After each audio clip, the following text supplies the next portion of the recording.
Hi, this is our group members. I'm Mengjie and Korng. I'm Qian. We studied the annual report of Flight Center Travel Group.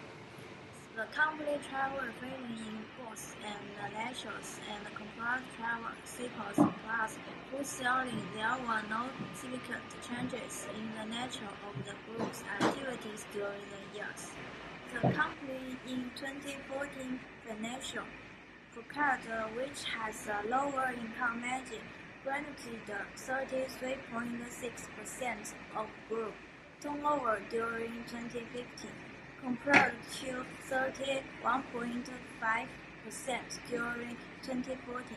Sales growth was generally stronger in complete travel, with the group compared business turning over 5.7 billion, a 16.3 year-on-year increase. Revenue increased 6.8% to 2.4 billion, giving affiliate a 30.6% income margin.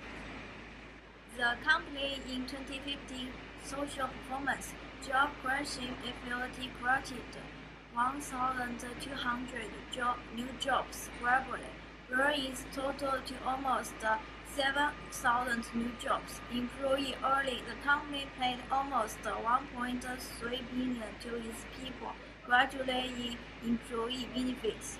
The Flight Central function donated about 1.3 million to its partner changes and courses. The function was now donated 7.7 million since its inception in 2008. The company in 2016 financial took 350 million in annual profit for just the third time in history. Network upgrades leading to higher capital expenditure and 12 million year-on-year increase the depreciation and amortization expense. EBITDA was greatly in line groups in normal operating expense.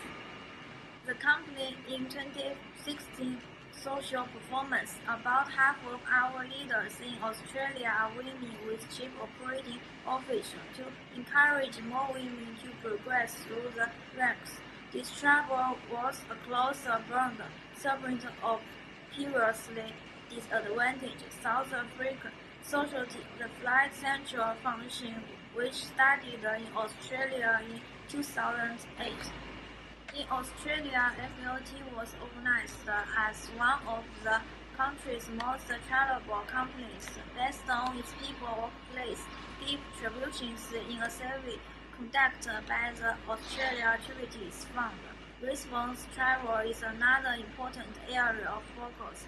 Can better understand the positive and negative effects of tourism on wildlife. In 2015 and 14, the profit that are retained at the end of financial year are calculated by adding the retained profit at the beginning of the financial year with the profit from the ordinary activity, while subtracting the dividend provided and paid. While the total comprehensive income in 2015 and 14 are collected from changing fair value of the available for sale of the financial asset, that is recognized as the revaluation surplus and not recorded as the profit and loss of the year, but as the comprehensive income. However, in 2015 and 14, the income tax expense item also recorded in the comprehensive income as well, but as the deductible. In 2016 and 15, the company has the retained profit at the end of financial year of 755,518 and 699,194 respectively. This amount is higher than the previous year because the company has got the higher profit from the ordinary activity after the income tax in 2014 and 15. However, there are also a new event in 2016 and 15 called Expand for adoption of a new accounting standard, and that is never been recorded in 2015 and 14 before.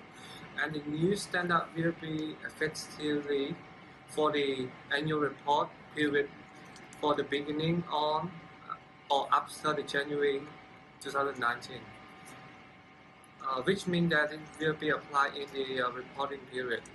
ending 30 June 2020.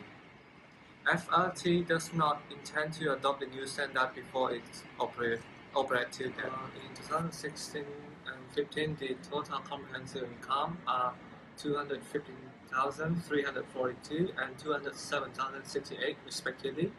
The total comprehensive income in 2016 has the highest amount than the previous year because it has got the higher profit before tax expense and a new comprehensive income from the adjustment for adoption of new accounting standard.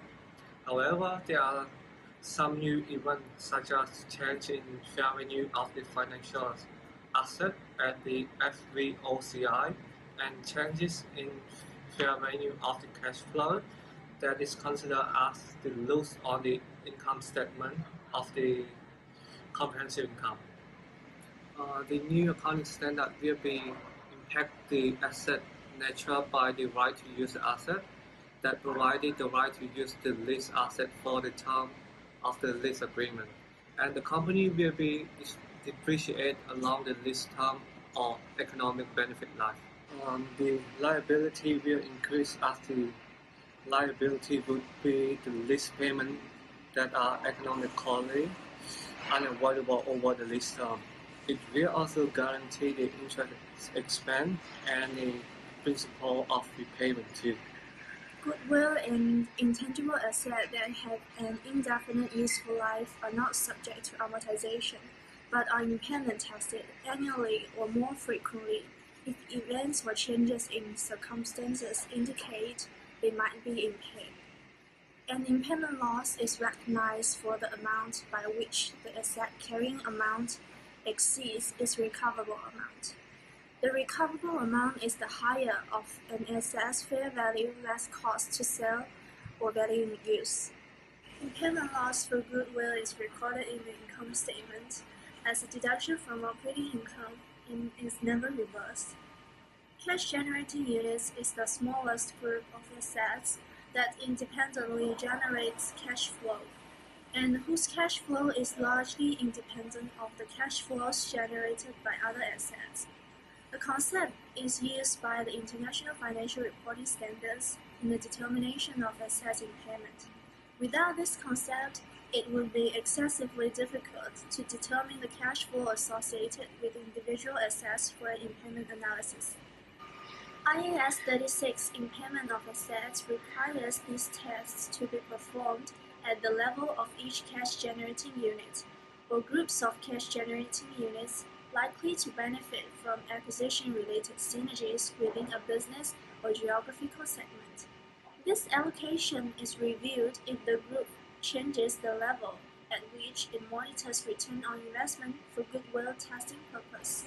Buildings and other PPE are stated in historical cost less depreciation. Land is held at historical cost. Historical cost includes expenditure directly attributable to items acquisition. In my opinion, cost model is preferred to provide a true and fair representation of company's assets. Under this method, assets are valued at its historical cost less any depreciation.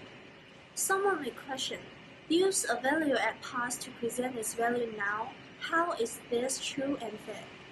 Yes, revaluation model provides accurate value of assets. However, it has several limitations. Firstly, the reassessed value is determined by the management team. For example, if they want a better financial position, they can purposely set a higher value of the asset. A decrease in asset value also can reduce net income.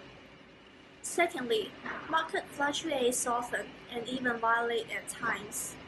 Assets are not possible to be revalued as frequent as market change. So the valuation's increment or decrement makes the loss or gain temporary.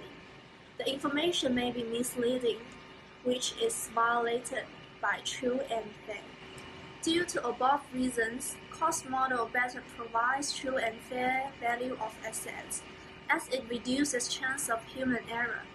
The more human revaluates, the more likely error will take place.